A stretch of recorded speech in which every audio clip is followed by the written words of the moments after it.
மகர ராசி நேயர்களே, உங்கள் ராசிக்கு 3ஆம் வீட்டில் சனி சஞ்சரிப்பதும் குரு வக்ரகதியில் இருப்பதும் நல்ல அமைப்பாகும்.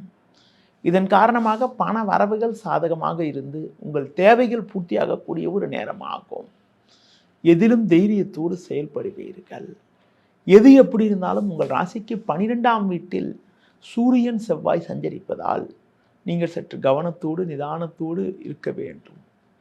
முடிந்தவரை பேச்சில் சற்று பொறுமையோடு இருப்பது நல்லது. நீங்கள் சிறப்பாக செயல்பட்டாலும் உடனிருப்பவர்கள் உங்கள் மீது தேவையில்லாத பழிச்சொற்களை சொல்லலாம் என்பதால் நீங்கள் சற்று முன்னெச்சரிக்கையுடன் இருப்பது வேண்டிய நேரமாகும்.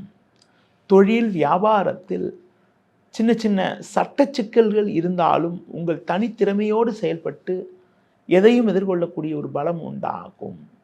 உத்தியோக ரீதியாக பார்க்கின்ற பொழுது வேலை பளு இருந்தாலும் அதற்கான ஆதாயத்தை பெறக்கூடிய ஒரு வாய்ப்புகள் உங்களுக்கு இருக்கிறது.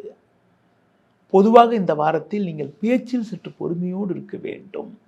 நீங்கள் விளையாட்டுத்தனமாக பேசினாலும் அதனை மற்றவர்கள் தவறாக எடுத்துக்கொள்ளக்கூடிய ஒரு வாய்ப்புகள் இருக்கிறது.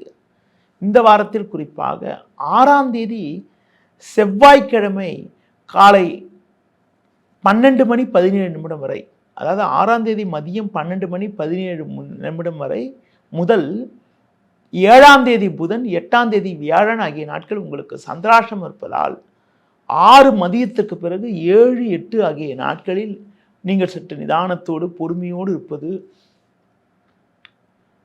பிறர் விஷயத்தில் தலையிடாமல் இருப்பது மிக மிக நல்லது.